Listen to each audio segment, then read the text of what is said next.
Hello, everybody. A Purposeful Life Day 4. So we have been here all week. Well, Tuesday, not quite all week because we were not on this live stream event on Monday, but from Tuesday to Friday, we had 4 days of um, really great time, bunch of different speakers, and we're on our last day now. So today we are going to focus on the theme of a of purposeful leading. Lots of different ways that we can think of that. We've got our focus verse for today from Hebrews 13:7, and we are going to talk about that a bit. We're going to have a kids spot, so you time when you can either bring your kids together for that, or when you can just keep it all in mind. You'll get some links for instructions for that to do with your kids later on, and then you'll always have this video on Facebook or YouTube. So whatever you might be watching live right now, and if you're watching the recording, that means you're watching it on one of those platforms, or you'll be able to go to our page on our website, and you can get there with the put in your browser virtualfamilyretreat.com, and all the videos from all the days will be there. All the time segments will be there.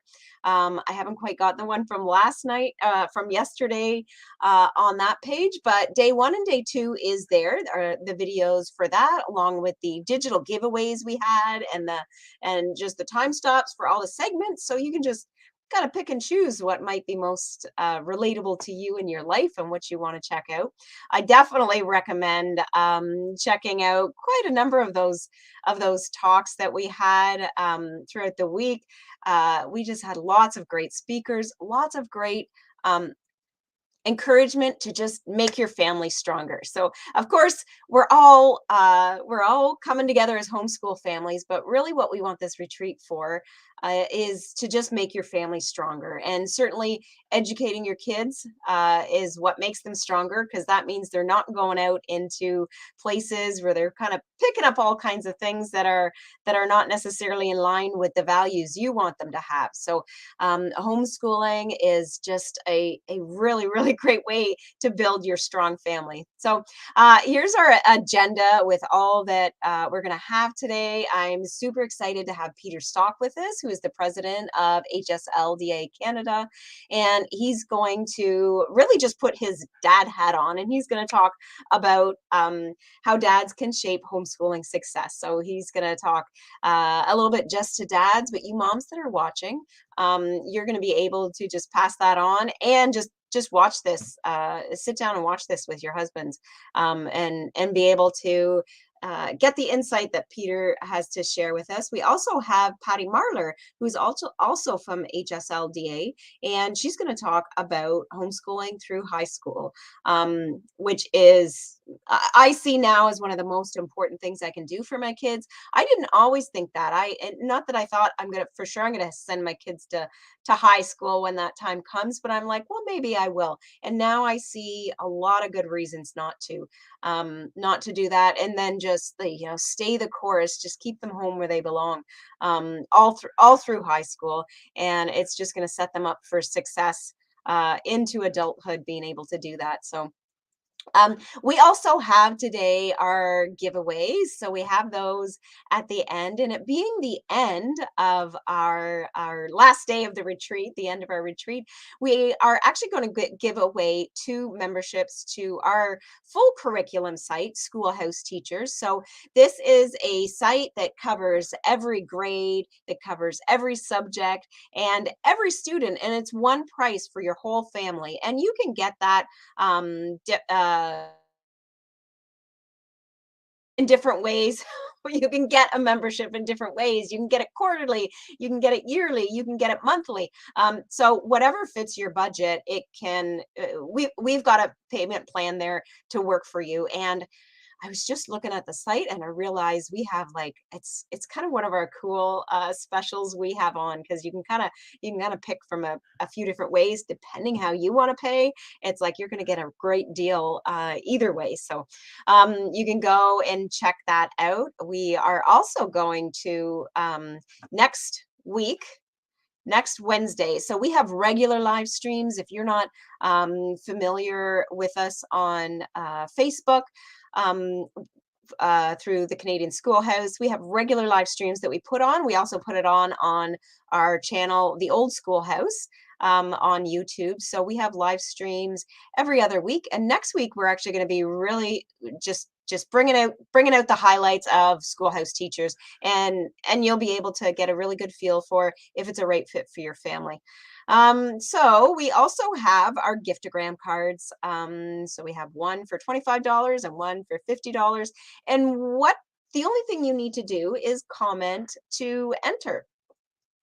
So stick around till the end to get that comment on just throw out about everything, about anything, and then every time you comment, you're going to get entered in. At the end we just do a nice little just input all those names in, and we might you might even be able to hear that in the background. It has the wheel of names, and we'll be able to just let that go round and hear the celebration. And it's kind of cool how that actually comes through in our on our screen. So stick around, make your comments throughout, share your ideas, just encourage our speakers too, as they're, I mean, sometimes I know when I'm speaking I don't always pay attention to the chat because it distracts me, and I look at what somebody's saying, which I love hearing that, I love seeing that, but it distracts it distracts me from what I'm actually meaning to say. So but please encourage our speakers, because they do go back and look at that just like I do. They'll go back, and whether it actually is a question or whether it's a just something you're saying of something that they shared, and just to be that encouraging voice for them. So we're going to go on to our devotional next. Um, so Christine, you focus in on what our scripture verse is today, which is Hebrews 13:7. And I had a good read of this today, and I actually had some stuff. I'm going to let you talk first because I don't want to steal something you're going to say. But uh, You can after go ahead. after Go ahead.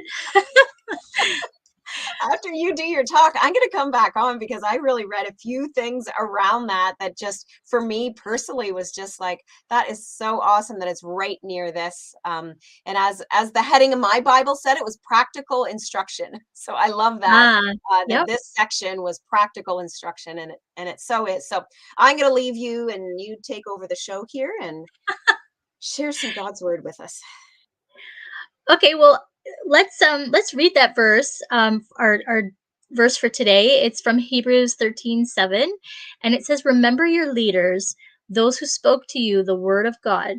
Consider the outcome of their way and imitate their faith." And so, I picked this scripture for today because I mean, this is so key when we are training our children, when we are wanting to raise the future leaders of tomorrow. We have to look to where we get that information from. Who are we looking to follow? Um, and so then I started thinking, okay, leaders and followers. And then I in planning this out, it's like, well, you know what? In order to be a good leader, you have to be a good follower. And I'll talk a little bit more about that. And so one of the verses that I wanted to focus on as well was Luke 22 verse 26, and it says, "Rather let the greatest among you become as the youngest, and the leader as one who serves." So there we're getting that example that as a leader you also need to be a servant, or one who follows. And and a good example of someone who is also a leader and a follower from the Bible is David, and he was a shepherd. I think I've been talking a lot about David lately, so maybe there's something just in my life that I'm just obsessing about right now. But there's so much packed into his story. Um, but when you look at a shepherd, a shepherd is one who protects, he guides, and he feeds his sheep. And he is a good example of one who followed God, but then also became a great leader. And so, what's important to note here too is that when we are training our future leaders, when we are training our children to take those positions wherever God has them um, lined up for, God is the one who does the promoting when they're ready in His timing. So Ezekiel 34, verse 23 says, "And I will set up over them one shepherd, my servant David, and he shall feed them. He shall feed them and be their shepherd." See, and I want to point out that David was just a boy, just being obedient. He was just watching the sheep day after day. That was his job. Nothing exciting. He wasn't, training to be some military leader. He wasn't, he wasn't training for battle like his brothers were. Um, and all he did was he worshiped God, he learned about God, and he watched his sheep. He cared for his sheep. And he was the one who was chosen to be king, to lead his people.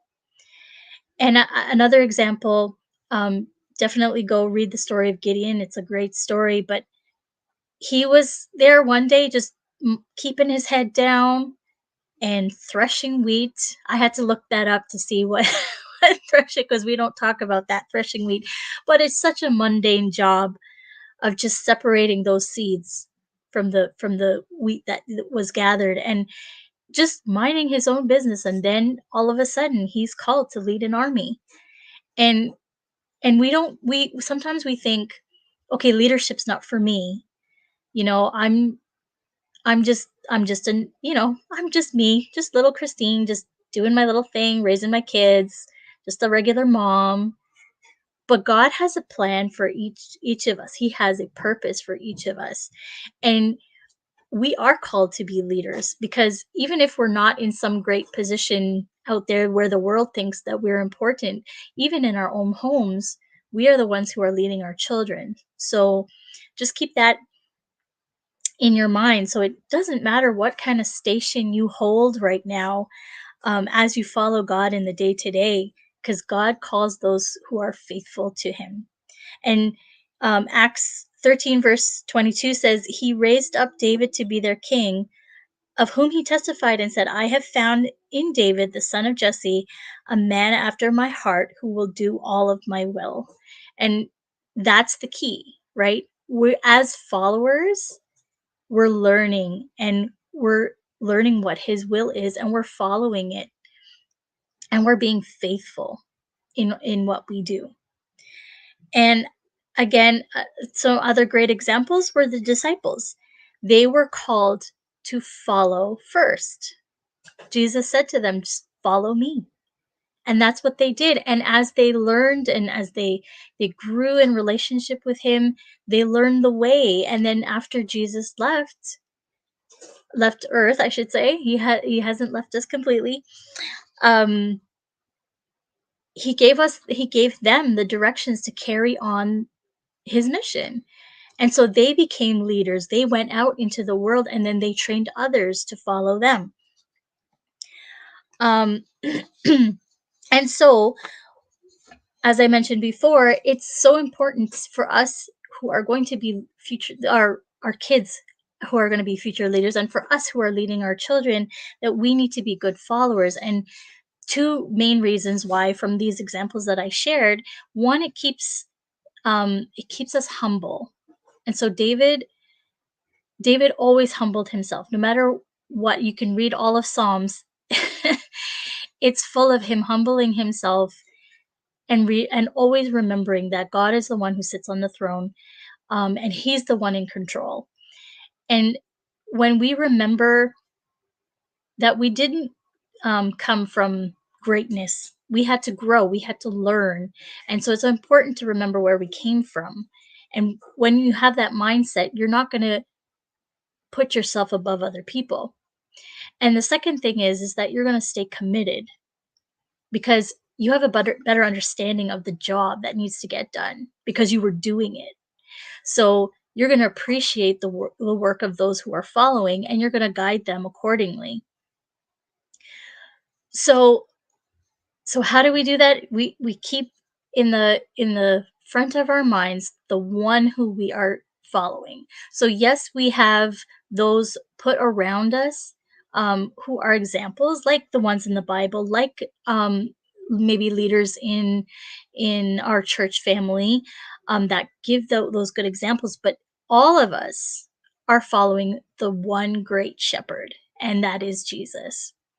And so without his guidance and without his protection and his nourishment, we would perish. We wouldn't last long. So and I like this the part there was a song when I first thought about this devotion. It's an old song called Gentle Shepherd. So I'm not sure if everybody knows that one, but it talks about Gentle Shepherd, come and lead us, for we need you to help us find our way. And Isaiah 40, verse 11 says, um, he will tend his flock like a shepherd. He will gather the lambs in his arms. He will carry them in his bosom and gently lead those that are with young. And so for us, we remember that he's a gentle shepherd. And this is the greatest example for us, that we are not supposed to be some, when we find ourselves in those leadership positions, we're not supposed to be lording over people and shaking our fingers at them, and we're supposed to be gentle, just like our great shepherd is like. And just to encourage it, um, you, that wherever you are in your life, that he's keeping you close. As you follow him, he's keeping you so close. He's drawing you into his bosom, and he especially cares for the young. And here I want to pose that the young means those who are lowly, those who are little, those who are small. So if you are feeling so insignificant today, I just want to tell you that the gentle shepherd is holding you close and guiding you, and he's got his hand on you, and he's leading you forward. So keep on leaning on him and trusting in him. So just to remember the verse for today. So we remember your leaders. So one, we remember our great leader, who is Jesus, who is the greatest example of a shepherd we can follow. And then those who he has placed around us, those who are teaching us the word of God, those who are showing us the way. Consider the outcome of their way of life and imitate that.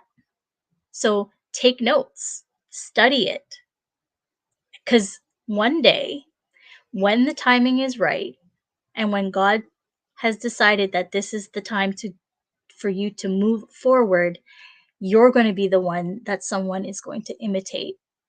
So just be blessed by that, and can't wait to hear the rest of the talks for today.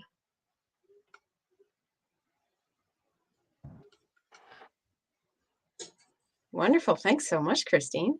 Kind of what you talked on there, and it's just what stood out to me when I read this earlier is about like that verse that is right after. And so you talked about that gentle shepherd, and really Mhm. how Jesus has equipped us, much like he did his disciples. Like he's equipped us to lead, definitely lead our families, but lead in other ways as well. But did you I mean, I don't think you mentioned that, right? Just that verse. So Hebrews 13:8, where it No, I says didn't. Jesus is the same yesterday, Yesterday, today, and today. tomorrow. And Yes. and I Yeah. actually I say that often. I say that in prayer. I just say that in my head sometimes. I say like just so that I always remember that he's the same yesterday, today, and tomorrow. This Jesus that we read about in the Bible Mhm. is still here with us like that today. He didn't change his ways.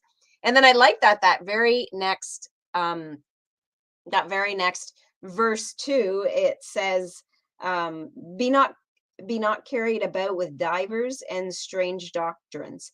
And well, and how I read it in my NLT version is it said, do not be attracted by strange and new ideas. And which is exactly, we need to stay on what was established years and years and years ago for us as God's people, as God's children, right? As the, we've got our shepherd that takes care of us, and he hasn't changed. He hasn't changed the way to he hasn't changed the way to that we worship him. He hasn't changed the way that we follow in his footsteps. And it's when we think of that purposeful leading, I think sometimes we get um bored, I guess, right? Like we want change, and change does happen all the time. um but when we're focused on that, the one who's leading us, Jesus, it just makes all the leading we need to do as parents, and the leading we need to do, given that great commission just to go out and spread the gospel, um, the kind of leading we do that way as well.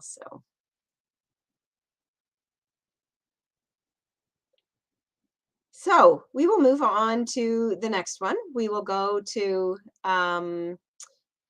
going to go to our kids spot.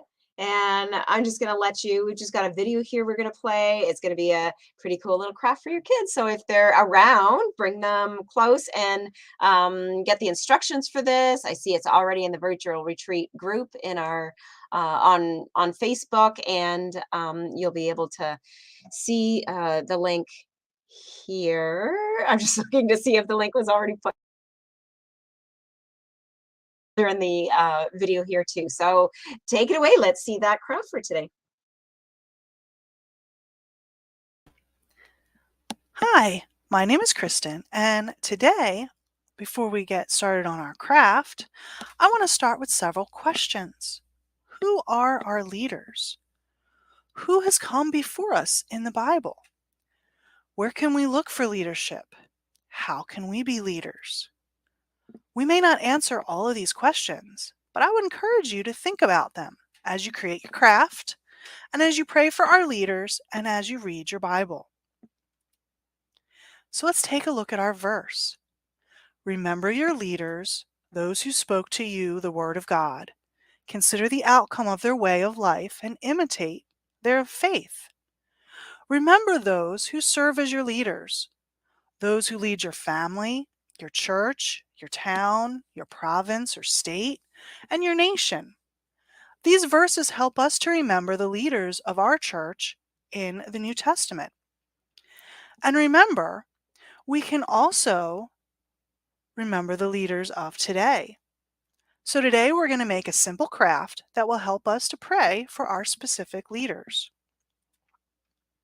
So gather your materials.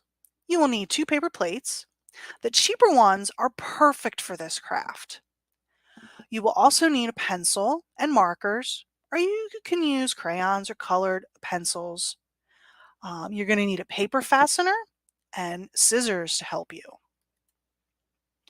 After you get your materials together, you want to write down the names of the leaders that you want to include. So, depending on where you live, you will be writing down the names of different people or even different titles for your leaders.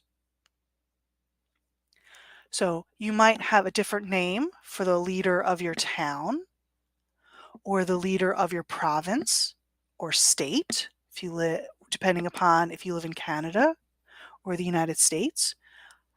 The leader of your nation, maybe those who you think who lead the world might be different. So think about whose names you want to write down. After you have your list of leaders, split your paper plate into 3 equal sections. You're going to cut away one section of the top paper plate, but make sure you cut away and you leave enough space to put your paper fastener in so it won't tear. Then you'll use your marker to make lines for each of the 3 sections. After the sections are divided, you're going to write the names of the leaders in each of the sections.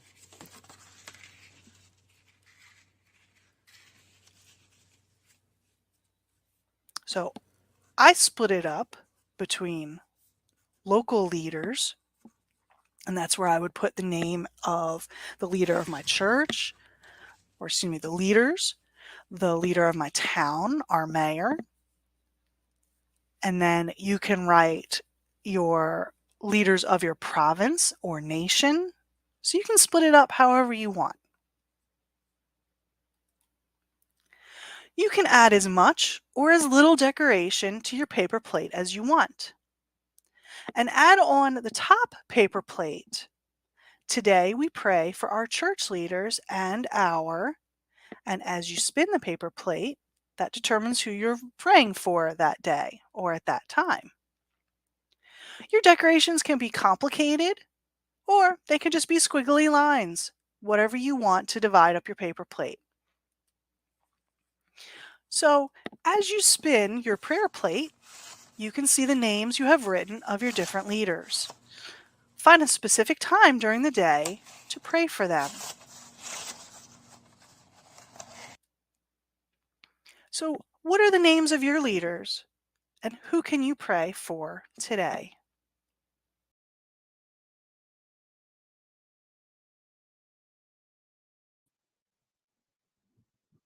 Oh, that is great. A nice prayer tool to do. Actually, a really great teaching in prayer. I don't know about you as parents, but I find it difficult to pray now. I pray in front of my kids regularly, so that's of course a great way. We pray together as a family. I mean, we pray in our meals, and generally that's the boys praying then. But I think that's great to have that really. I mean, it's purposeful praying to really pick out. Places, to pick out countries, to pick out people, and certainly praying for our leaders, a very a biblical thing to follow as well. So, thanks so much for that, Kristen. Kristen, who pre-records these for our events. So, and she's provided those instructions there for it. So come back to this video again and all those spots, Facebook, YouTube, or on our site at virtualfamilyretreat.com, and you'll be able to, there's time segment stops. You'll be able to just, oh, there's the craft. Let's just go check that out. So it'll be easy for you on the website to just pick that right out. So next up, we have another talk just for dads. So we had a talk on Tuesday, and whether you're a mom or a dad, if you haven't seen that, go on back and watch what Steve Demi shared with us today about, on Wednesday, about dads teaching their kids. Lots of just encouragement as moms that we can give the dads in our family, and really they are just the head of our household, right? They are the leaders, and we want them to have that role, and nothing better than us as the wives to encourage them in that role. So Peter, you can come on. Kristen will bring you on there, and thanks so much for joining us today, Peter. Oh, my pleasure. Thanks for having me. I've got some real competition if I'm talking on the same subject as Steve Demi, that's for sure. Yeah, I'm just thinking like this will be perfect. We'll put this together in a little just for dads and have these two videos, and it's gonna be an amazing resource. So I'm gonna let you take it away now. I'll come Okay. back and chat a little bit with you afterwards, but you go ahead and share with us. Okay, great. Thanks, Steph. So I should just say, for those who don't know, HSLDA is the Homeschool Legal Defense Association of Canada. We were founded about 30 years ago. It's a Christian ministry, and we're membership based, and we work to defend the right of your family to home educate in your province. And despite the fact that home education is legal everywhere in Canada now, we're still very busy dealing with school boards, Children Aid Society, and others who either don't understand or don't respect the law and our freedoms. So we're a busy organization. You can learn more about us at our website, which is there listed at the bottom there. So today the topic is various ways that dads can strategically shape homeschool success. And I would say that This talk could theoretically be directed at moms who are the primary breadwinner as well. That is the case in some families. So this isn't exclusively dads, but in most cases, it is the dad who's sort of out in the working world, and mom who's the primary teacher. And so this talk is based on that model in large measure. Now, having said that, I've actually been on the other side of that equation myself. While I've generally been the primary breadwinner in our family, there was a time when I was between jobs and my wife was working full time, and I was the homeschool teacher. So I do have experience of actually being in both roles, and I hope that that's helpful. As our talk goes on, we'll talk about some of the ways that dads can help moms, and I guess I've seen it from both angles. So I'll just share with you what some of those thoughts are, what some of those concepts are. Now, I know that every family is different. Every child in your family is different, sometimes very different. And some of the things I'm going to talk about, you may be doing naturally already. You didn't need somebody to tell you. Other things may be brand new ideas for you. And so just please take from it the value that you find in it, and hopefully it will be an encouragement to everyone.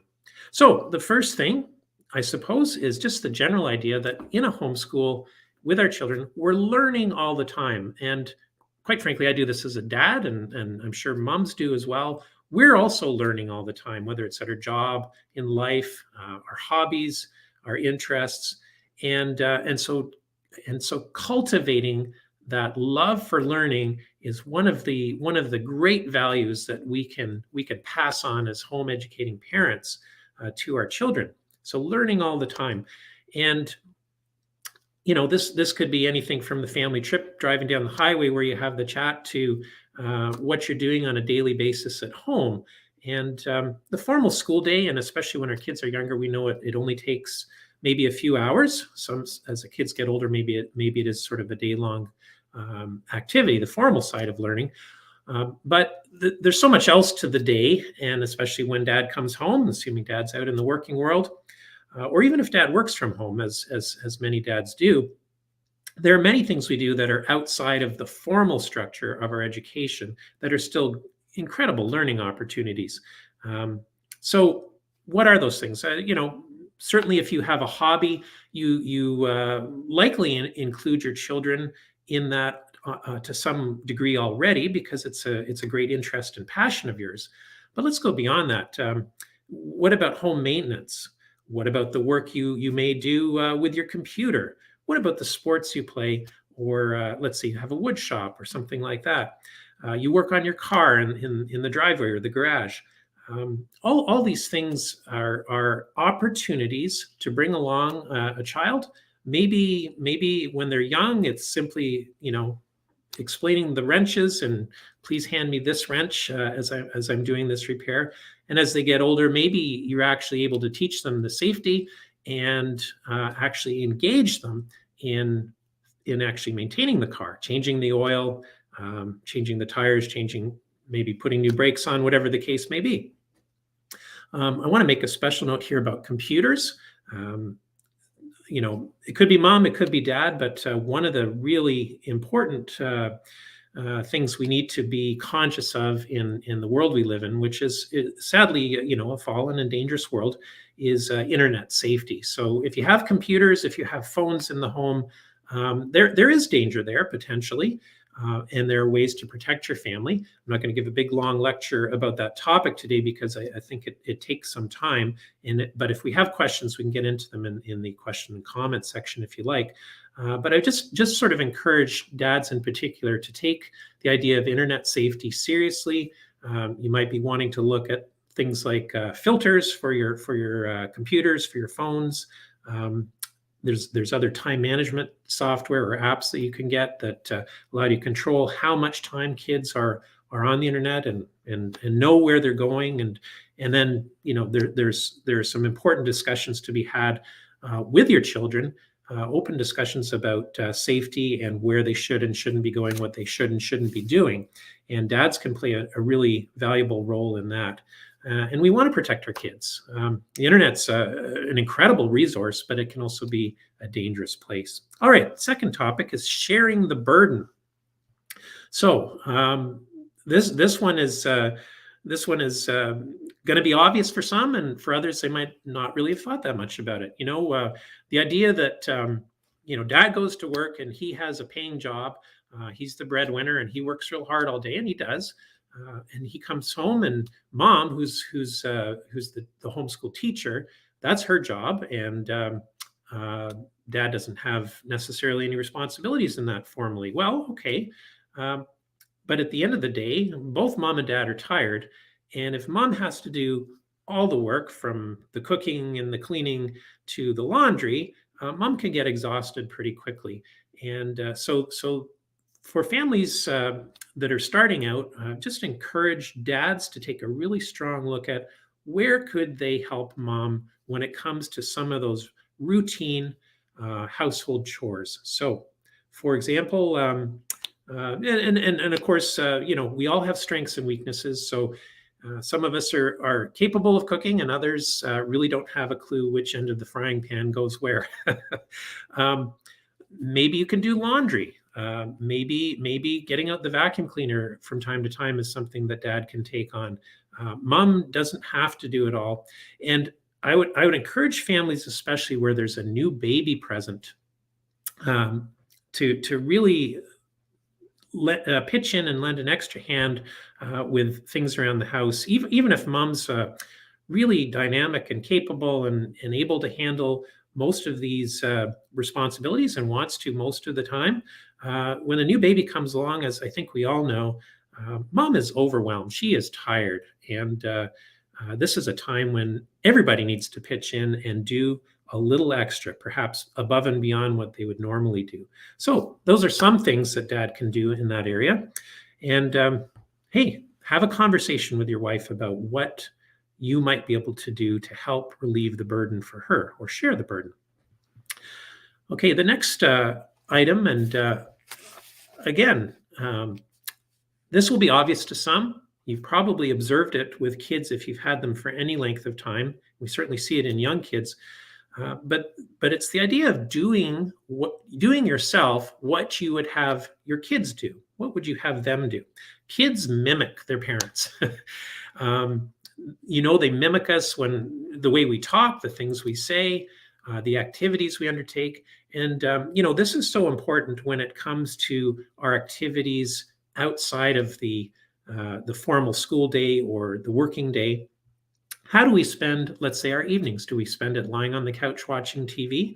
Not against TV entirely, but if we spend 3 hours a night watching TV, we're going to find that our kids also have a tendency to want to sit in front of a screen, and that's how they're going to spend their time. And is that the best use of their time? Is that the most valuable use of their time? If you spend a lot of time reading books, you'll see the opposite. You'll see your kids also take an interest and a curiosity about books. If dad's reading them and mom's reading them, there must be something to this.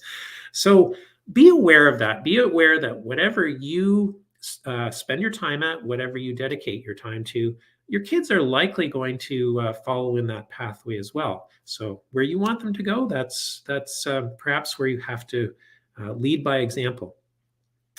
All right, another topic or concept here is what I would call encouraging mom. And I know if you've been homeschooling for any length of time at all, you know that some days, some weeks even, are harder than others. And quite frankly, once we hit February and winter seems like it's never going to end, a lot of us get just plain discouraged. And part of that's a vitamin D deficiency for sure, but part of it's just the fact that it's cold and the kids can't get outside and enjoy being outside as much as they might like. The house seems to get smaller, and it's really hard on mom. It really is. The walls seem to be closing in. So you need to, as a dad, particularly recognize when mom is needing a break. That might mean just encouraging mom to take a day off from school a certain week. Teachers do this in the public school system. They have their PA days, and sometimes, or PD days. Sometimes moms need those too. And it might mean something else. It might mean just a break from the family entirely. Maybe mom can go out with some girlfriends, or maybe it's a family holiday of some sort, whether it's a weekend away. Whatever the case may be. And then I'm going to take that a step farther and talk just a moment about the idea of, one more point. There's maybe a date night with you. Would you like to go out and we'll go out for dinner, or we'll do something like that.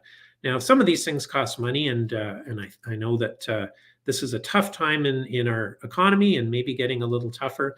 But there are ways to give mom a break, to give mom a bit of a refreshment, and maybe it doesn't have to cost so much. Let's focus for a moment on one aspect of the family situation, and that's marriage itself. Maybe others have spoken about this, but I'll just mention briefly.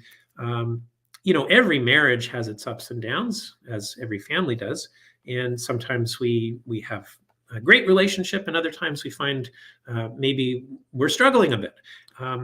I would encourage you, whether you're struggling or having a wonderful marriage, to consider a marriage course. There are lots of these around. Some are offered through churches. Some are online things. Some can be done sort of like a Bible study or an evening course. If you haven't taken one before, that's something to consider, a way to build your relationship. You'll never regret that. And if you are struggling, then this can be very, very valuable and important in helping you to get your relationship back on track. So this doesn't sound like a homeschooling topic necessarily, but I think it is quite central. If your marriage is struggling, then the family's struggling, and everything else suffers too, including the homeschool potentially. So consider that. And the final topic the final point in that area is that of conferences. So this is a slightly different idea, but there are homeschool conferences across the country. You're participating in one right now online. I'm talking about ones that are in person, though, and there is one in just about every province in Canada. Depending where you live, you should be within driving distance of one of them. Some of them are a day long, some of them are 2 days long. But what you'll find at conferences, in-person conferences, are an opportunity to hear speakers who are talking on topics related to homeschooling, just like we are today, that you'll find real value in. But there's something else that happens at the in-person conference that we can't necessarily get to online, and that's the ability to talk to other people in person, to network, to attend booths, vendors, so curriculum providers and others who have good homeschooling supplies to share. You have an opportunity to talk to them in person as well.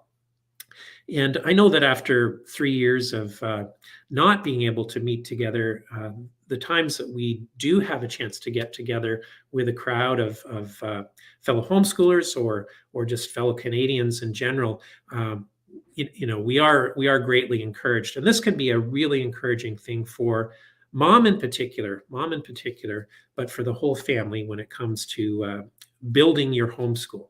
So now, in terms of where to find out about conferences, we will have on our own website, and you'll find this many other places too, a list of all the conferences online. Depending which province you live in, your provincial association is also holding. They're usually the ones holding that conference, and they will have information available about when and where that is happening. The first one's coming up in late February in Saskatchewan, and then they follow from that time right through to June, right across the country. So look for those. Now, the next thing I'd like to encourage, I believe this is so important, and in our family, we found this very, very valuable, and that is to plan together. So mom and dad both have unique insights about each of the children, and a sense of what's best for each one. And so I would encourage you to do two things. One is that once a year, and this might be late spring, sometime in the summer, you sit down and you have a long discussion about what's best for each child, how the school year's gone, and then looking ahead to the new school year, what do you think is important for this, for each individual child? They're all growing, they're changing, and you've seen successes and you've maybe seen failures as well. And so planning around that is so important. Do we want to continue with it might be questions as simple as, do we want to continue with this particular math curriculum, or do we need a different one? But maybe at the higher level, it might be, what, this child is has a real interest in working with their hands. So what can we do to encourage that? Can we find an internship? Can we find some opportunities for that child to develop that skill? Or they're artistic or musical or really interested in sports. So you've got to evaluate each year, where are we going, and what do we want to provide for each individual child? And so having sort of the master plan or the strategic plan for the long term, and revising that each year is very important. However, we also want to not just sort of do that once a year and forget about it, but or make a decision and just kind of live with it for a year, but we want to reevaluate too. And actually, this time of year right now, November, is a great time to be looking at how the school year is going and saying, you know what, that course that my child is taking, it's just not resonating. They're not getting anything out of it. They're frustrated. Maybe it's too advanced. Maybe it's not advanced enough for them. Maybe we should revise our plan a little bit, get rid of that course, and try this other thing that we didn't go with initially, but we know that our child would benefit from. So some of those things can be done as the year progresses, and I would encourage you to continue to evaluate as time goes by. If you see a problem, don't let it blossom into something terrible, but deal with it when you can. Now, here's the thing. Dads can sometimes have the 1,000-foot view. They can see the whole forest because they're not stuck in the trees. They're not on a daily basis dealing with each child and kind of missing some of those clues potentially. They know their kid's frustrated, but they maybe don't know why, and that's hard for everybody. And sometimes dads can step in and say, well, I can see that problem. I can see why so and so is struggling a little bit, and maybe we should consider changing things up a little bit. I would say that we sometimes see our kids have a poor result on a math test or a writing assignment, but mom can get a little frazzled by that. Many moms want to be they want to be doing a great job, and they feel like their child's lack of success is their lack of success, and that's not necessarily true. So having encouragement from dad that about the longer term perspective. Look, yes, sure, our child did poorly on that math test, but look at the past year. No, it's been going quite well. Maybe math's not their strongest suit, but look over here and the success they're having in these other subjects. They're a good student, and their character is developing well, and they're a delight to be with.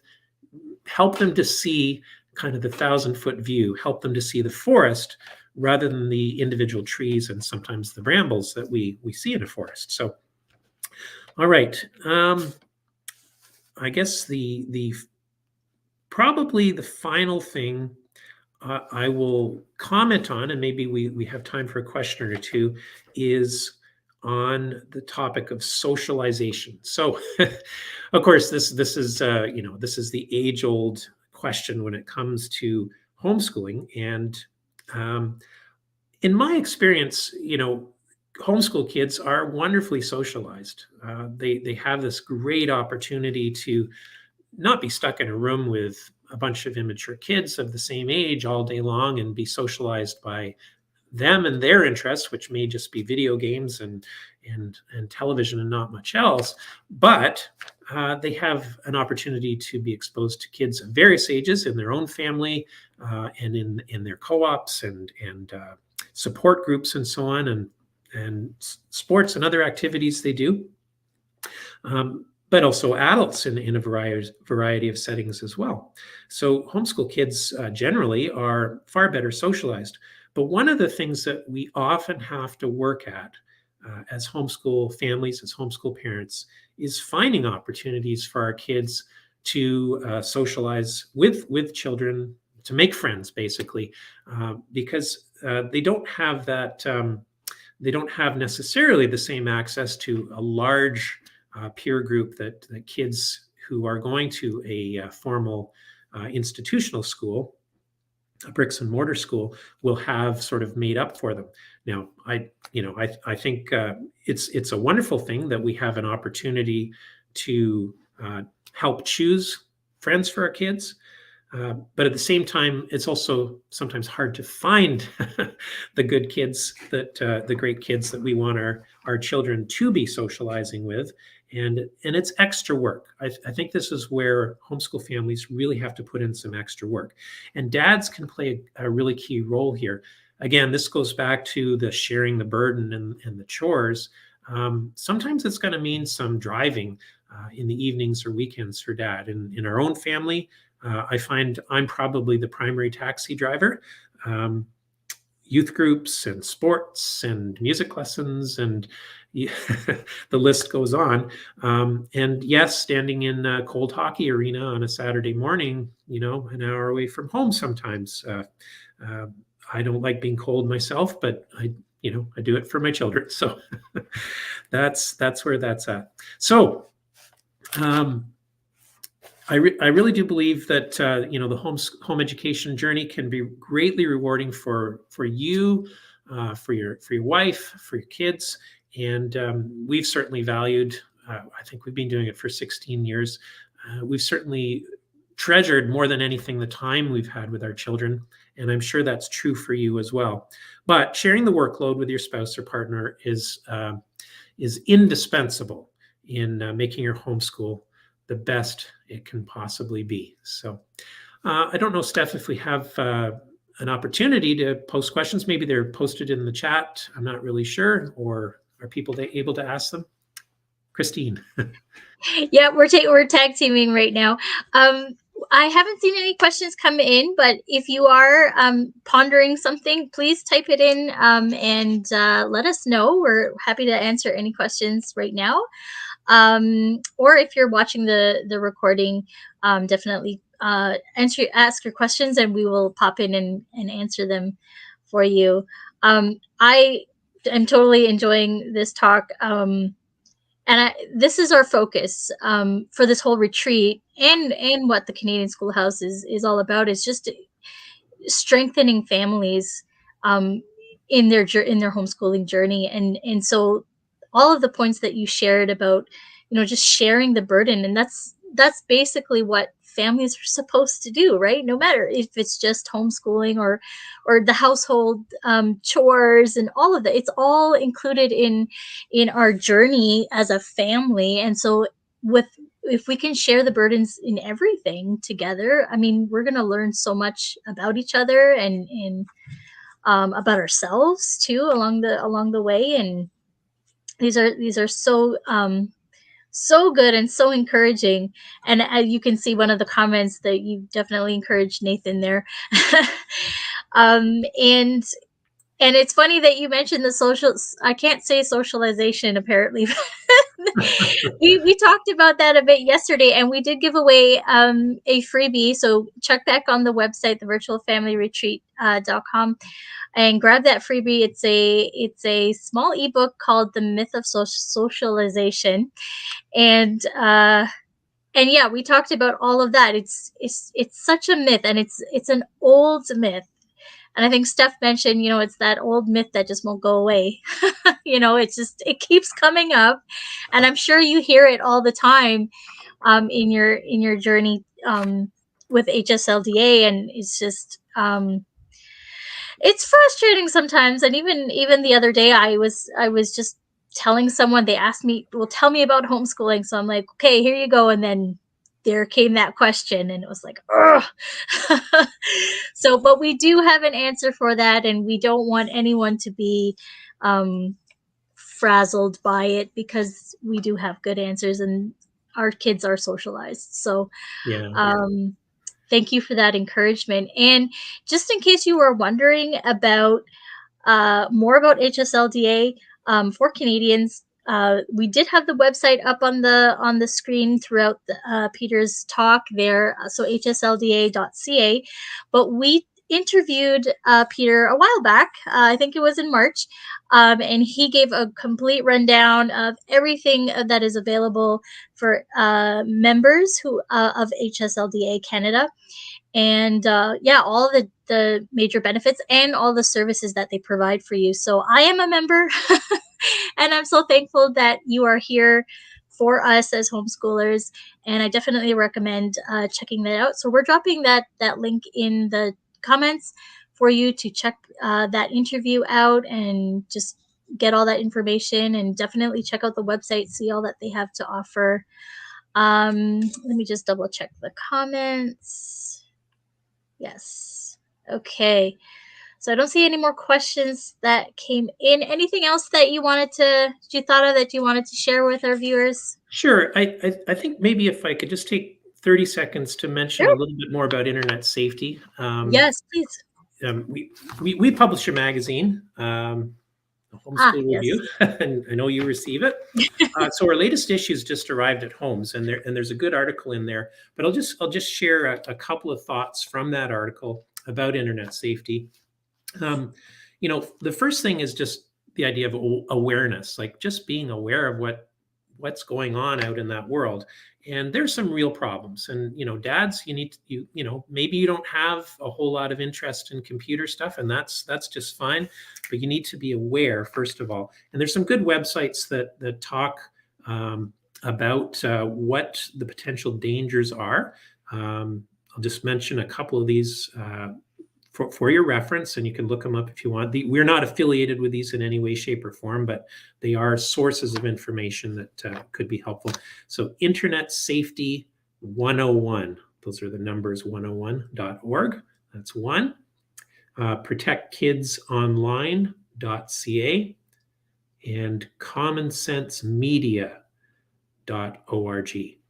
So those are a few to just get some basic background on some of the dangers that might be out there. You could do a little bit of reading and find out more, and become, as you're informed, you're better prepared to be able to deal with problems.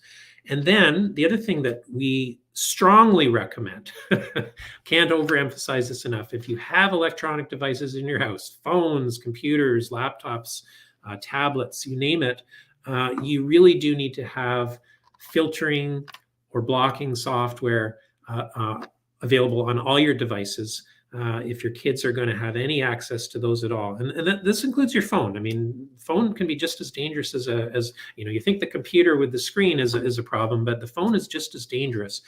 And so there's some great resources that you can access. Some are more expensive than others, but none of them are budget breakers likely. And quite frankly, when it comes to your kids' safety, I think this is a very inexpensive way to protect them.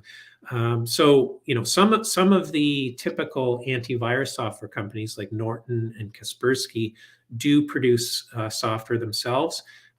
One that we use, and this is a filtering service. Again, we have no relationship with them as an organization, but our family's used this for many years, is one called Covenant Eyes. Covenant Eyes.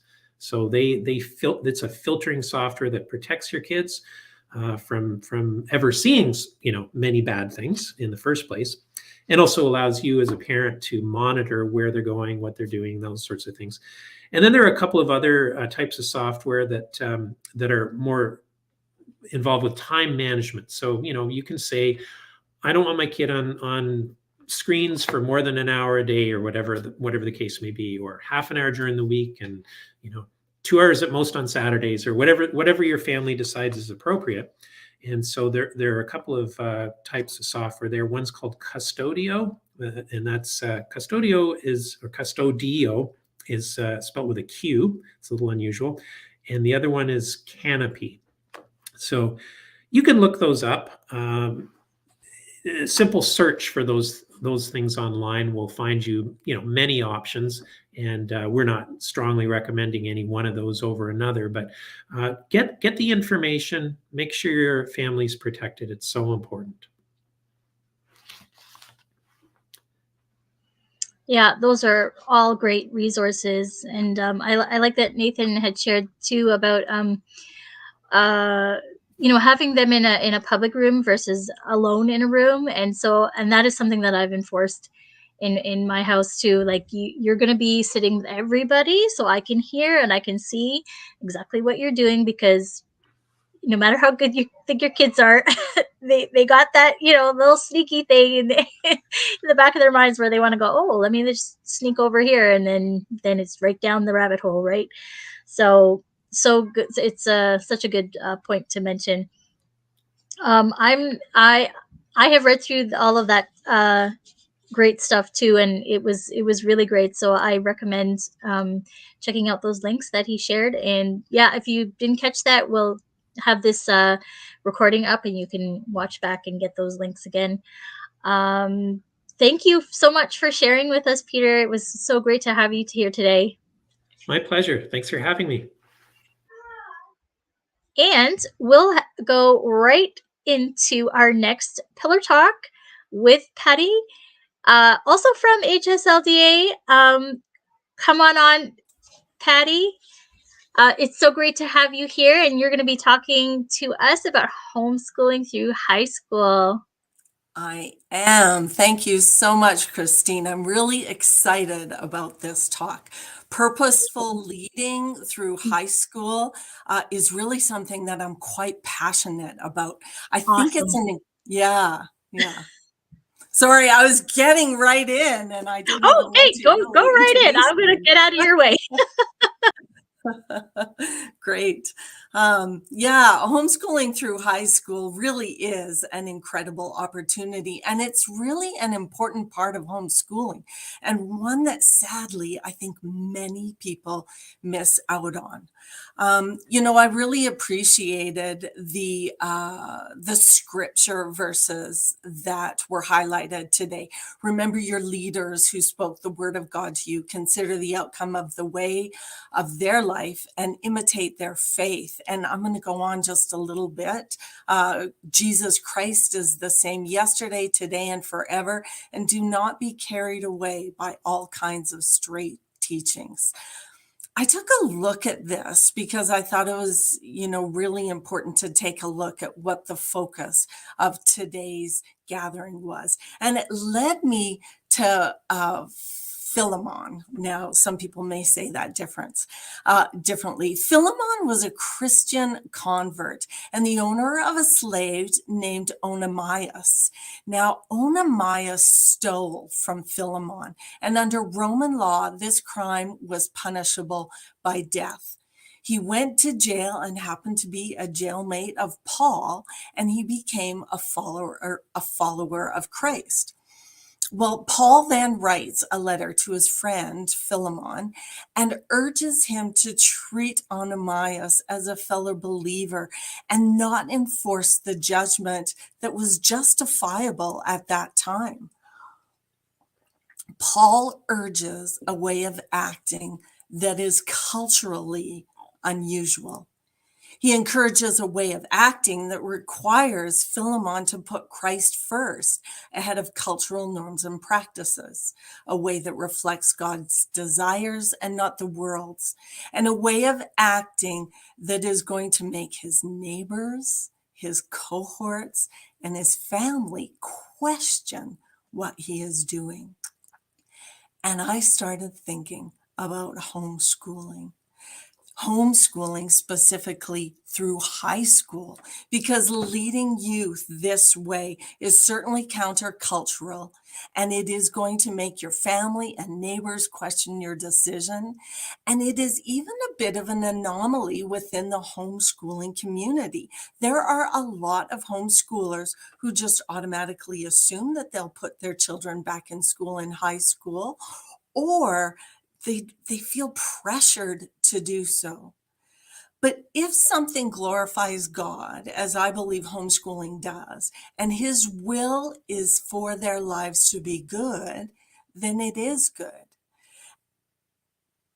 Many of us lay out reasons why we homeschool. And if those reasons haven't changed once you hit high school, then why change your method of educating your children, your youth, your young adults? If God leads you to it, he will see you through it. So I was recently speaking with a brick and mortar high school teacher who shared that she is glad that her kids are grown and that they're not in the school system right now. She said the pressures that are being placed on youth today is unprecedented. Youth are being forced to discover issues in their lives where absolutely none exist.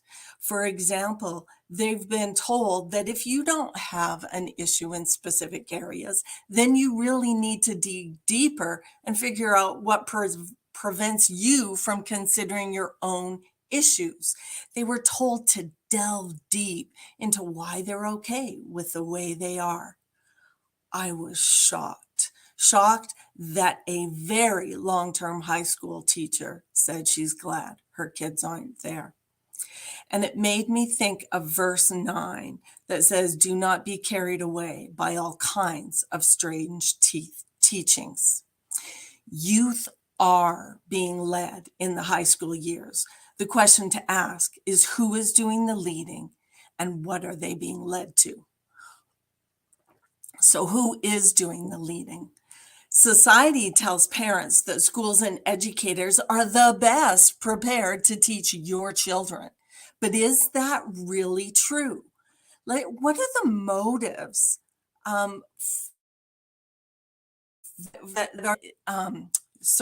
what are the motives of those who are doing the influencing? Teachers may love your youth and want what's best for them, but it really is a case of agape love, which is love for everyone, as compared to the storge love, the deep familial love that you have for your kids. Teachers don't have that sort of vested interest in your child. Nor is your youth a teacher's primary motive. You don't know the goals and the purpose of a school teacher that they have in directing your child. Most teachers and leaders have genuinely good motives. I know that, but not all of them do. Some clearly enter the school system for alternative purposes.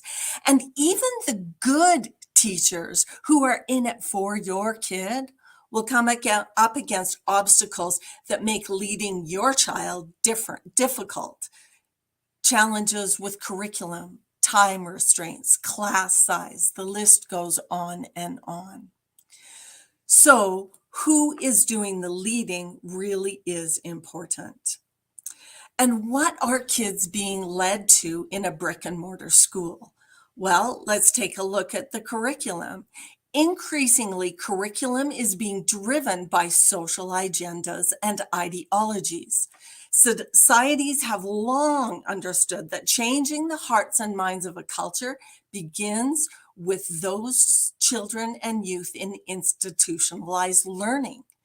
Provincial curriculum has become more and more ideologically motivated and has seen large-scale changes, which is moving culture towards vastly different societal norms and practices. Political ideologies are often promoted in curriculum to influence the future electorate.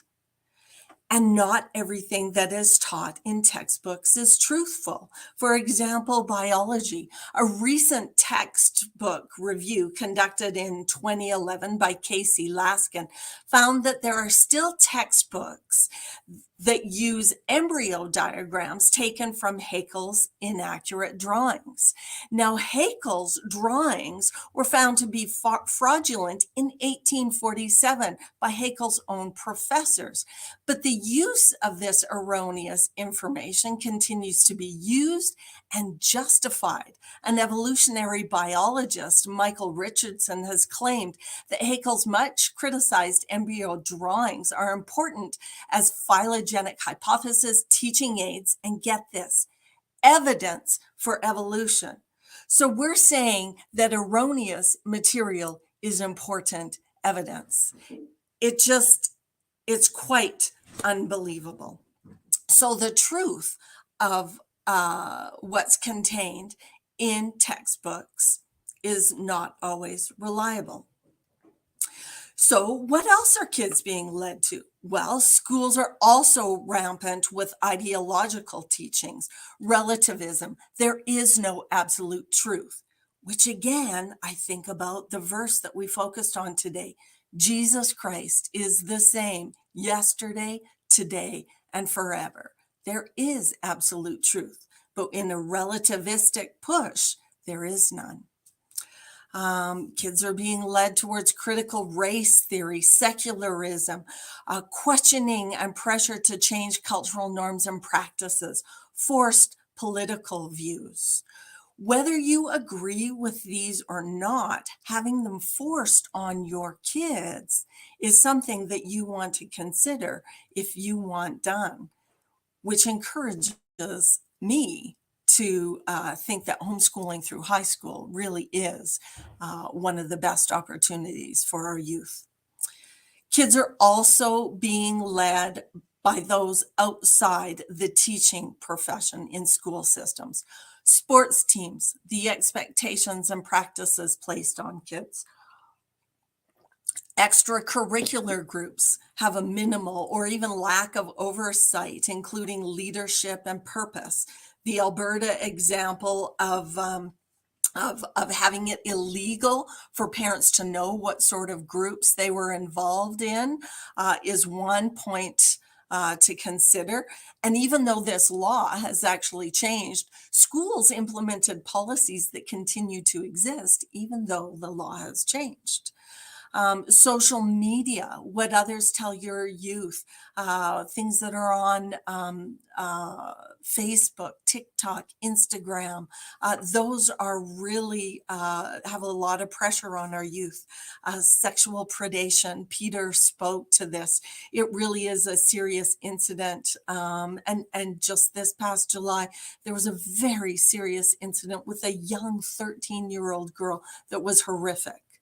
So you as a parent will not be able to, nor do you actually want to, completely eliminate outside influences on your youth, but you do want to be the primary influencer on their life. And homeschooling through high school is the best way I know to do that.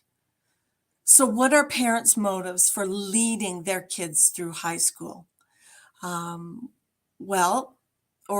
One of the motives for doing so is because youth are still very impressionable.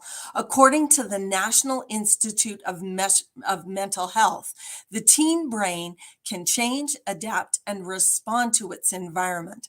Thus, those leading during the teen years can have a significant impact on their lives. They go on to say teens' brains may be more vulnerable to stress, and many mental disorders may begin and appear during adolescence. I want to be there to reduce that stress and to be there if my child is struggling so I can recognize and work with my youth on those things. Teens, again, according to the National Institute of Mental Health, teens need more sleep than children and adults. And as homeschoolers, we can accommodate our high school youth needs. Youth brains continue to develop and mature actually all the way into their mid and late 20s. We want to be there to help with that brain formulation. Parents know their youth strengths and weaknesses and desires and goals best. You are situated to educate your child best because you continue to know them best. And you, as the parent, are the most motivated to see your child succeed. And so you are the most motivated to help them succeed.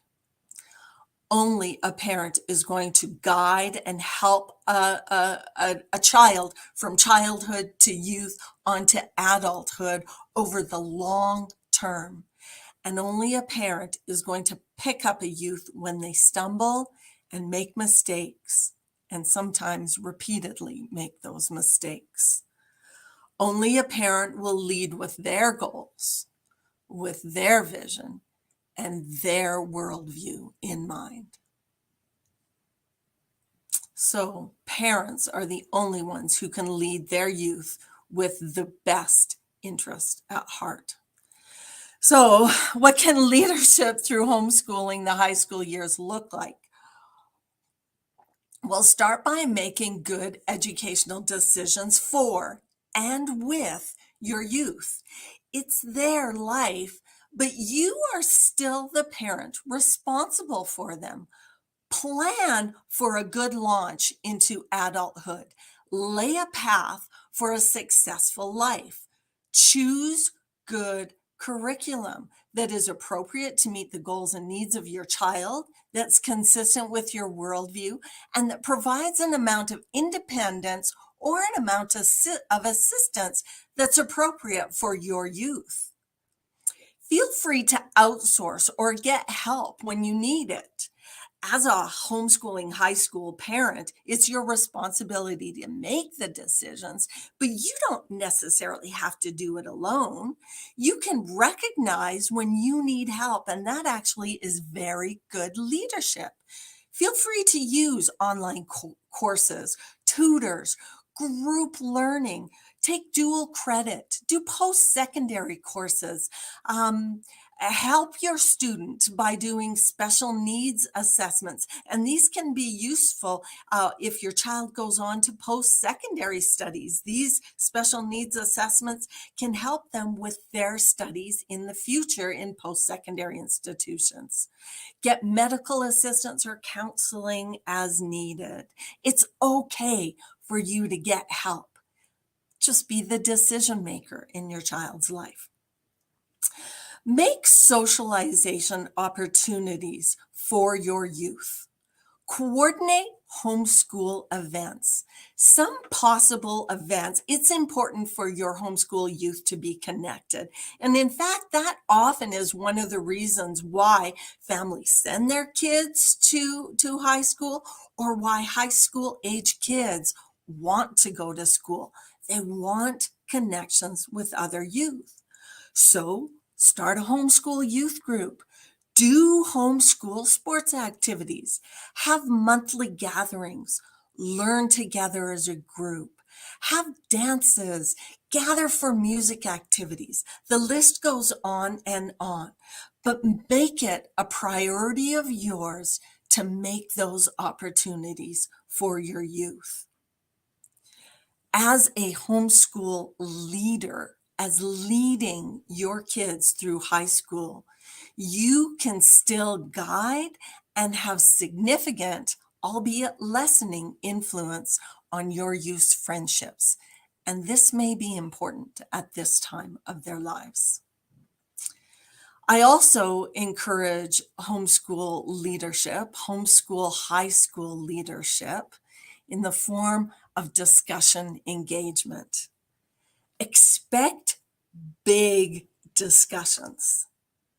Plan for heated discussions, and expect to not always be the clear winner. Youth have the capacity now to argue with you, and they will challenge you. And because they challenge you, it doesn't necessarily mean they disagree. They may just be practicing on you. Arguing is a very important skill for adulthood, and having them practice on you is a very good thing. Model good arguing skills. You want them to be as good as arguing as they possibly can so they can stand up for themselves and they can stand for truth. Youth also want to see if your reasoning and arguments are solid ones, if they're arguments that they can adopt, and if they're arguments that they can base their decisions on. So they will challenge you, and it's a good thing. Can these arguments hold up to the lies of others? Can your youth use your arguments to refute the lies and deception of others? Help them to recognize these things. Share various points of views and perspectives too in your arguments. Sometimes be the devil's advocate, taking on a point of view that may not be yours, so that you can present arguments that you can then have your child counteract and argue against. This can be very, very helpful. Arguing with your child, discussing with your child. And when I say arguing, I mean productive arguments. It helps to develop strong minds and strong arguments, and it helps them to grow as adults.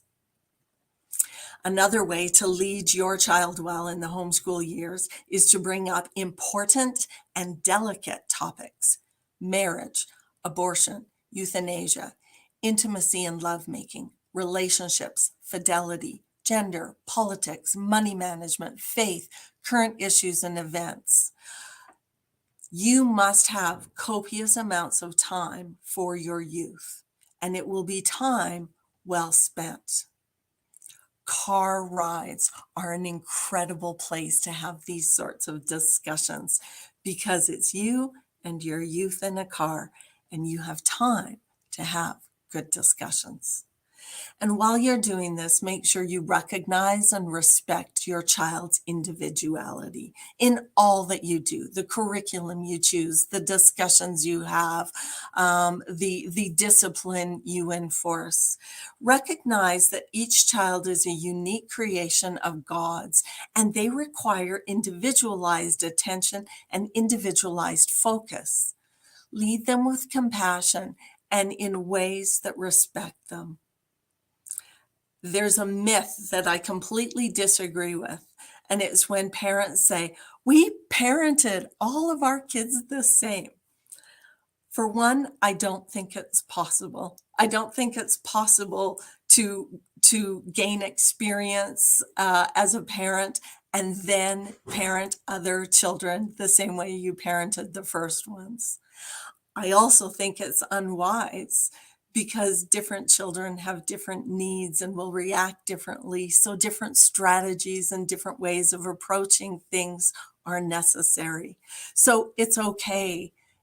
It's more than okay. It is good to parent individual children differently.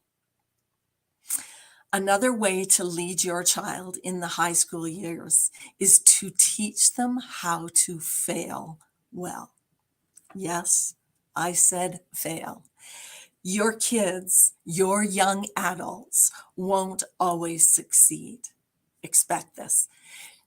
Tell them what failure is. Show them how to overcome it. Model failing well.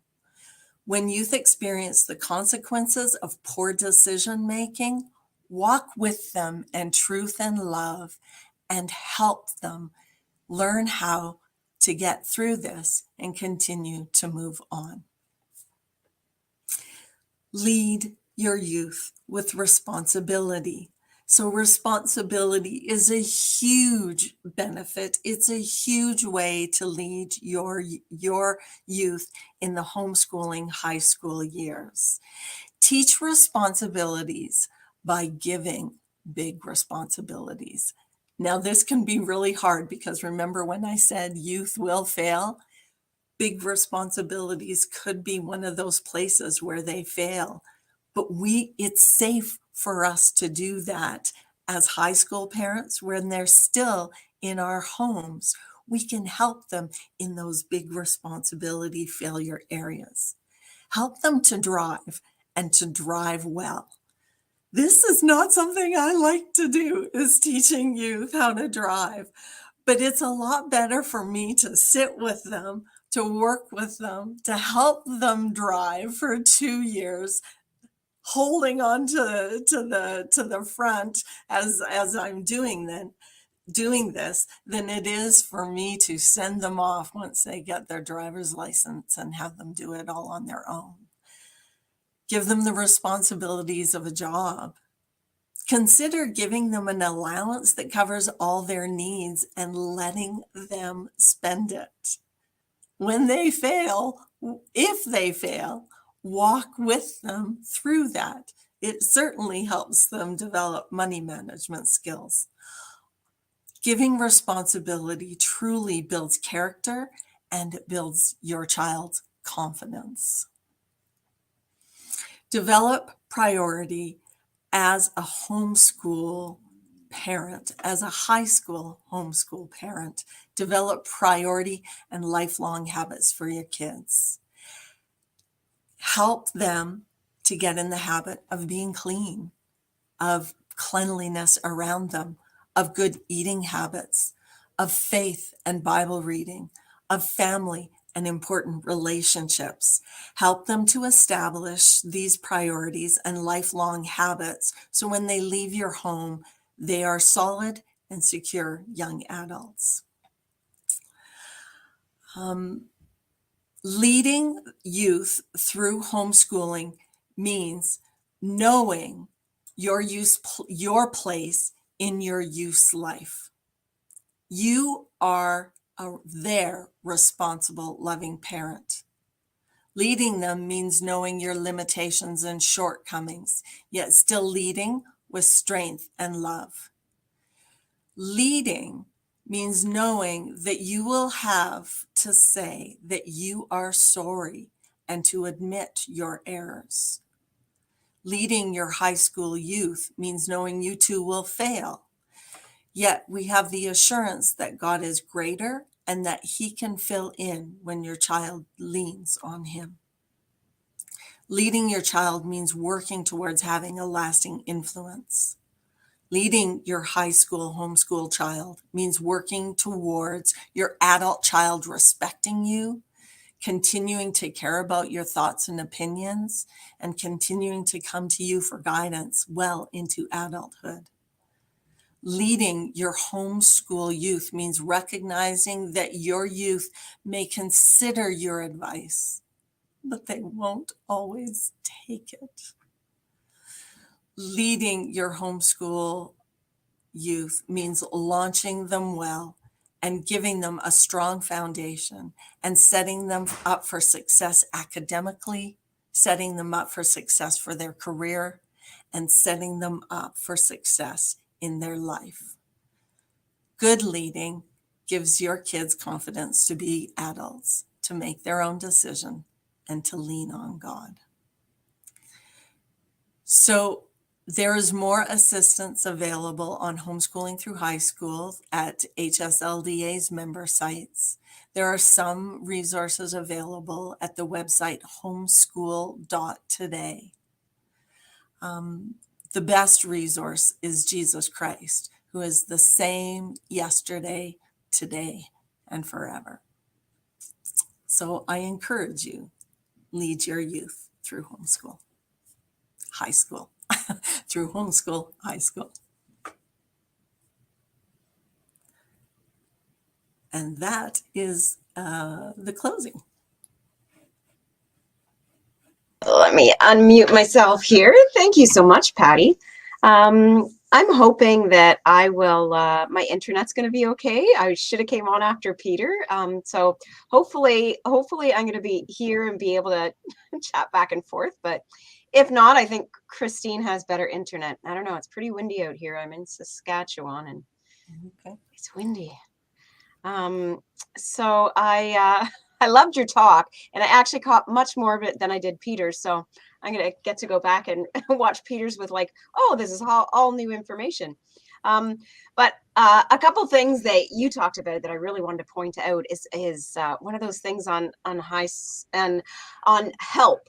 And it's not just for high school. I mean, lots of times we notice the help that maybe educational help, learning help that our kids need when they're younger. But there is actually so much help. People think they need to be connected to the school board to be able to get this help for their kids, but there's so much help in this homeschooling world. And actually, HSLDA has, I mean, that's one, I think that's one of the big things you do, if I'm right, right? You have, I know you have a few consultations on staff, and when you have membership, you kind of get actually a free one-on-one, at least one, right? To be able to assess where your kids are at.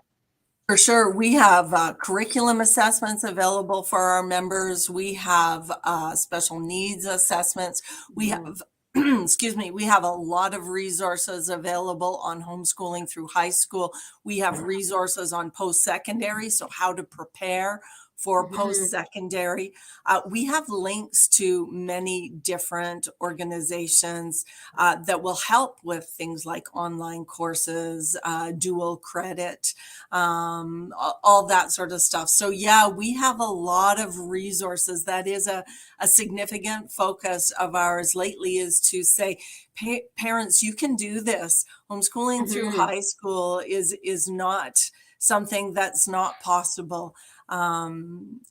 It's something that is very, very doable, and very doable successfully.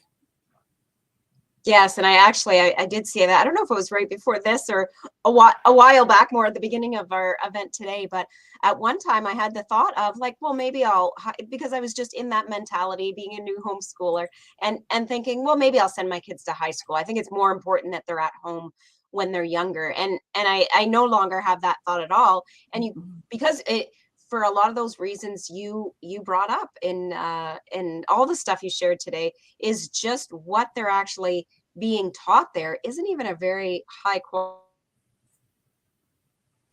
in high school, than in elementary. And I think it's just because our kids are so much more impressionable at that age, that they're I don't know. Yeah, there's a bit of an agenda.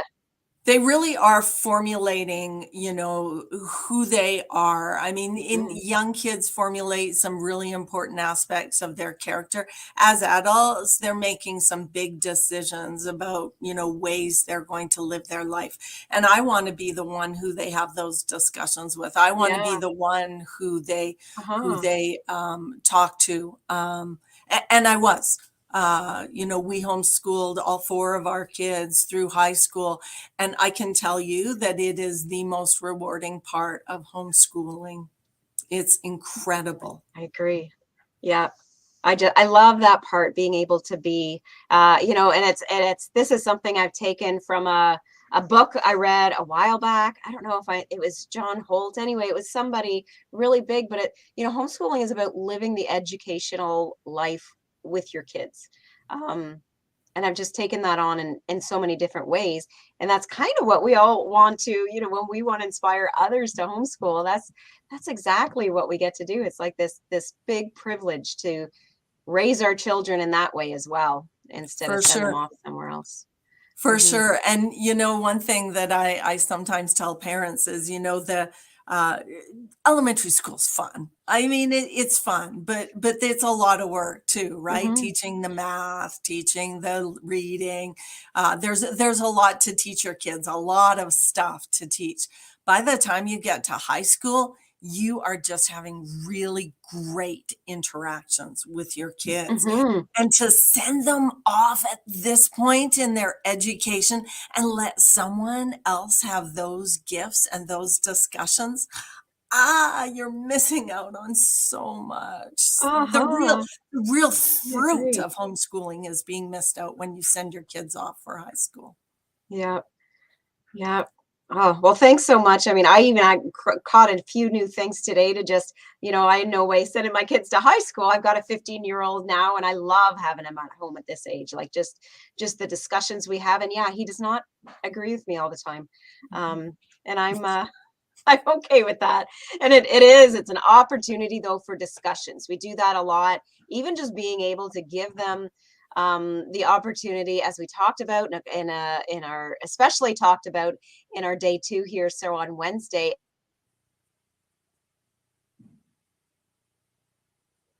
Oh, I think there you go. Stephanie, are you back? Is she back? No. knowing him and relationship with him, it just makes everything else work better. And so how's my internet doing? Did you pop on? Because I'm Yeah. going on and on and on. You froze for just a little bit, but you're back now.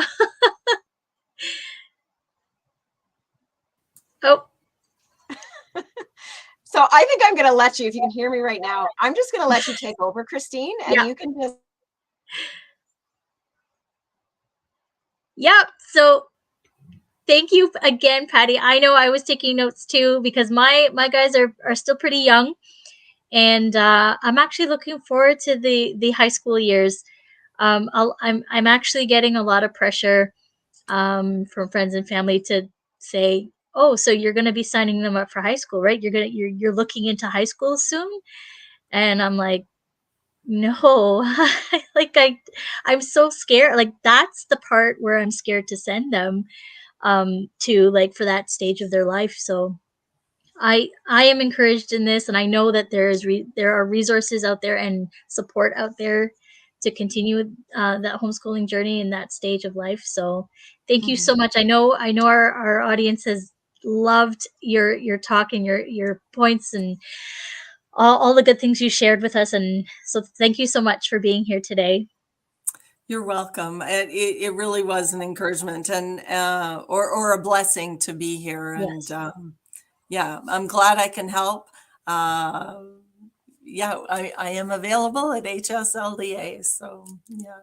So please, if you're watching the recording, or you think of something later on tonight, pop back onto here, onto the Facebook page or our virtual family retreat group, and you can reach out to us to send us a question. Um, and I will reach out to Peter or Patty, and they'll get back to you if you have something specific, or we'll just direct you to the website again.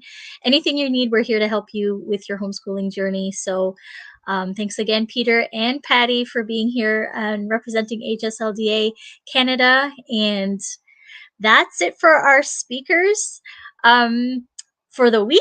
And I mean, I hope you all were taking notes for each day. I was blessed myself. Again, if you have any questions or comments, please feel free.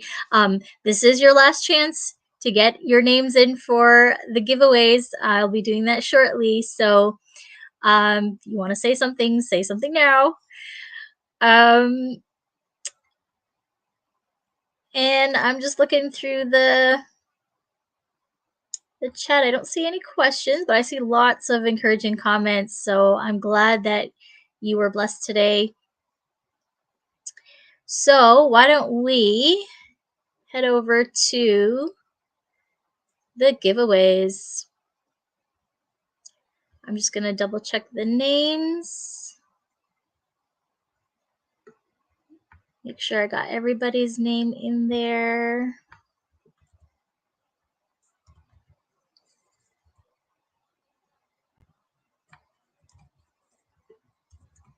All right. Let me just double check. No more coming in. Okay. So what we will do first, do we want to start with the membership first, Steph? We'll do Yeah, the, start with the yeah. membership. All right. So we will give. I'll try to stay on here and behave. We'll be giving away one membership today, and then the 2 giftogram cards. So let's see who our winner is.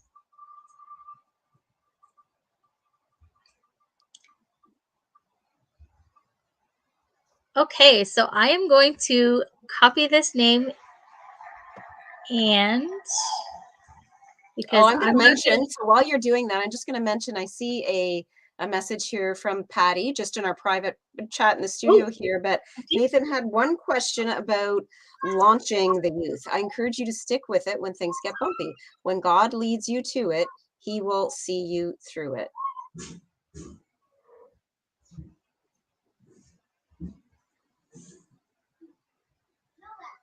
Always and forever, that's what he does. Same today, yesterday, and tomorrow. Oh, I actually thought to bring that up with Patty when she was on here too.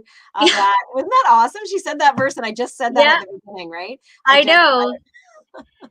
We and, keep saying this every day that just we don't we plan, the basic, flow of the day, but then um we don't tell each other the details, and then it just God just works that out, that we're just on the same wavelength, and it's wonderful every time we do this. It's great. yeah, Okay, we have so to go our here. first winner, and I'm putting the name up on the screen because I will butcher the name if I try to say that.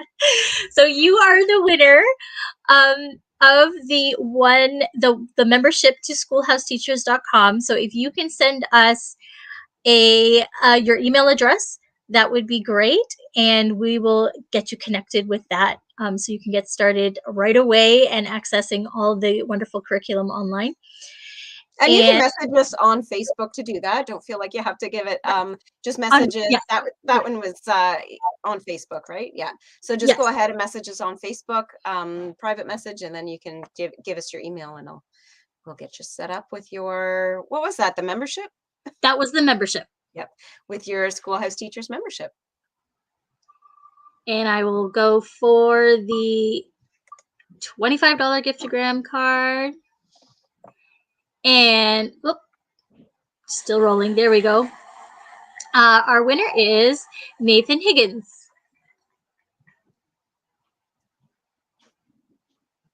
And our winner for the $50 giftogram is Ann Batgal. All right, Anne. Awesome. So thank you all, and congratulations.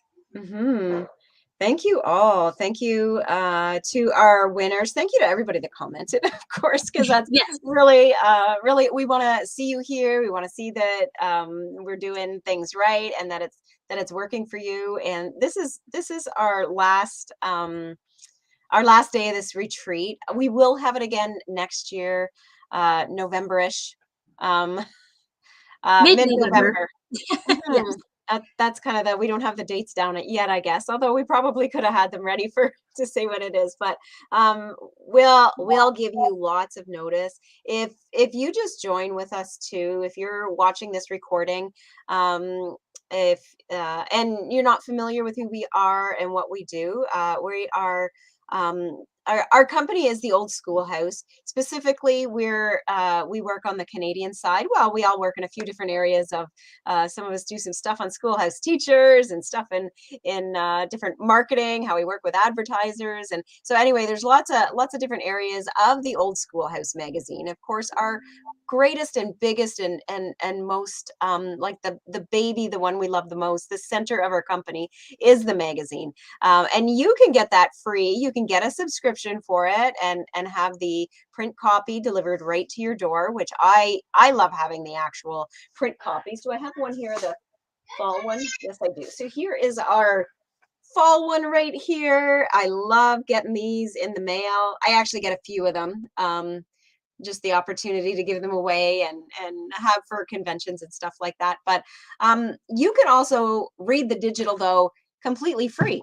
So you can go to tosmagazine.com and read the magazine there. You can go to wherever your device takes you and you get apps, and you can get our app. So just search the Old Schoolhouse magazine, or just go to tosapps.com, and then you'll be able to get the just the direct links to be able to download that onto your device and read through our magazine on there. And we have so much that goes into each magazine for your whole homeschooling life. So it's homeschooling for or it's a magazine for homeschoolers, but we want to encourage you in every area of our life. And like our pillars are, and I thought when I was doing my talk yesterday, it's like, oh, I should have put our thing in the pillars, and then I saw it was on our first slide.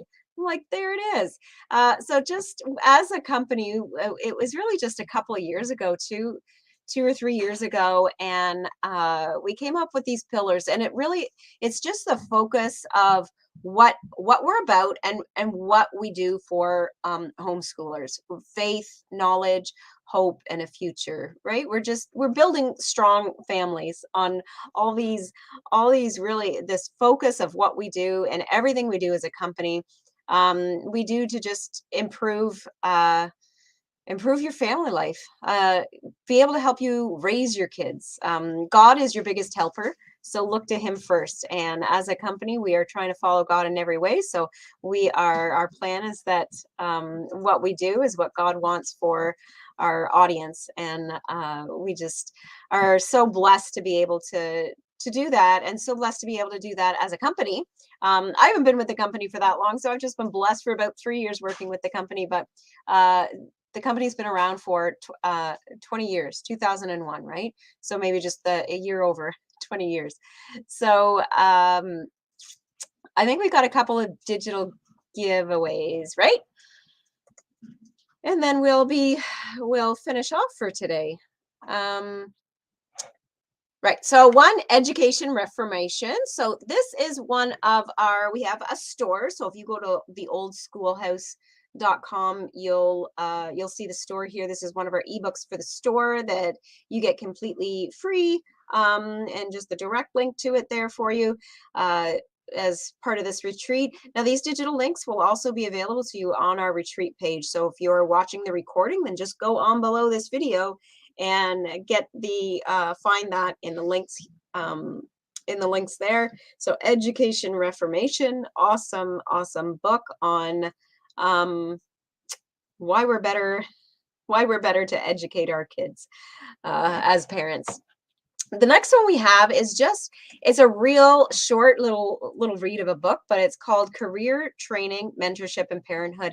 And actually, what it's really focused on is apprenticeships. And in my family, and I think that in a lot of ways, my boys take after my husband, that he is just a hands-on kind of guy. And apprenticeships, or them doing something with their hands, is probably the way they're going to go. I'm not putting them in that box right now, but just as I assess and think of what they're good at, I can see them being a really hands-on kind of thing, as opposed to doing the institutional post-secondary education kind of thing. So but this is a really neat little book to just go over what to think about for your kids going in apprenticeships, a little bit what apprenticeships are about. And they really are, this book saying mentorship, it really is about having somebody mentor your kids in that career that career path that they want to be on. So and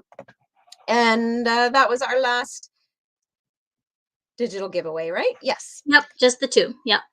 All right.